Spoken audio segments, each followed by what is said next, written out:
Hello நண்பா நம்பீஸ் எல்லாருக்குமே வணக்கம். இன்னைக்கு தளபதி விஜயோட அரசியல் வருகையை பத்தி பேச போறோம். இன்னைக்கு தளபதி விஜயோட அரசியல் வருகை பார்த்தீங்கன்னா ஒட்டுமொத்த கட்சிகளுக்கு பயம் வந்துருச்சு. ஒண்ணு நீ இருக்கணும் இல்ல நான் இருக்கணும், ரெண்டு பேருக்கு நடுவில் அந்த பூசாவத்தை வரவே கூடாது அப்படிங்கிற மாதிரி தான் ரெண்டு கட்சியும் நினைச்சிருக்காங்க. தளபதி விஜய என்னென்ன அவதூறு பார்க்கணும் அதெல்லாம் பார்த்துக்கிட்டு தான் இருக்காங்க. அதெல்லாம் தூள் தூள உடைச்சிட்டாரு தளபதி விஜய். விசுவல் வாரிசை தாண்டி தளபதி விஜய் தொட முடியுமா அப்படிங்கிறது சாத்தியமே கிடையாது. உண்மையில விசுவல் வாரிசு இருக்கிற வரைக்கும் தளபதி விஜய் தொடர முடியாது, ஒண்ணுமே பண்ண முடியாது. எவ்வளவு நாட்டி செக் பண்ணாலும் எவ்வளவு அவதூறு பண்ணாலும் விசுவல் வாரிசு உடச்சிருவாங்க.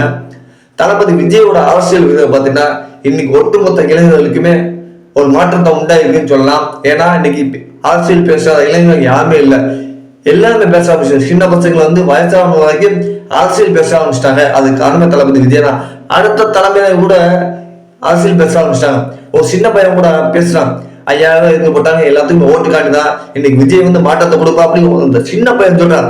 அந்த சின்ன பையனுக்கு ஒரு அரசியல் உணவு கூட மத்தவங்களுக்கு இல்லை, இந்த பொத்தமை கூட இல்லை. இன்னைக்கு திமுக பார்த்தீங்கன்னா மக்களை வஞ்சிச்சுக்கிட்டு இருக்கு. அந்த அளவுக்கு ஒண்ணுமே செய்யல, வெறும் 5000 காசு காசு காசு இப்படிதான் பண்ணிருக்காங்க தவிர மத்த எதுவுமே நல்லா இல்லை.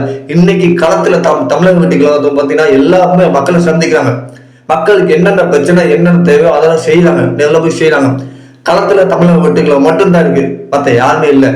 மக்களுக்கு நம்பிக்கை வந்துச்சு, தமிழக வெட்டுக்களை ஓட்டு போடுவோம், ஜெயிக்க வைப்போம், ஜெயிச்சு கண்டிப்பா ஒரு வாய்ப்பு கொடுப்போம் அப்படிங்கிற நம்பிட்டாங்க.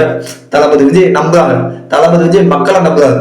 கண்டிப்பா இந்த 2026 தமிழக மக்கள் தளபதி விஜய்க்கு வாக்களிப்பாங்க, சிஎம் சீட்ல உட்கார வைப்பாங்க. நம்ம எல்லாமே அதுக்கு ஒத்துழைப்பு கொடுக்கணும், உழைக்கணும். தளபதி விஜயோட கனவு கண்டிப்பா நிறைவேறும். ஒட்டுமொத்த தமிழக மக்களுக்கு விடிவு காலம் இருக்குன்னா தளபதி விஜயோட விஷயத்துக்கு ஓட்டு போடுங்க.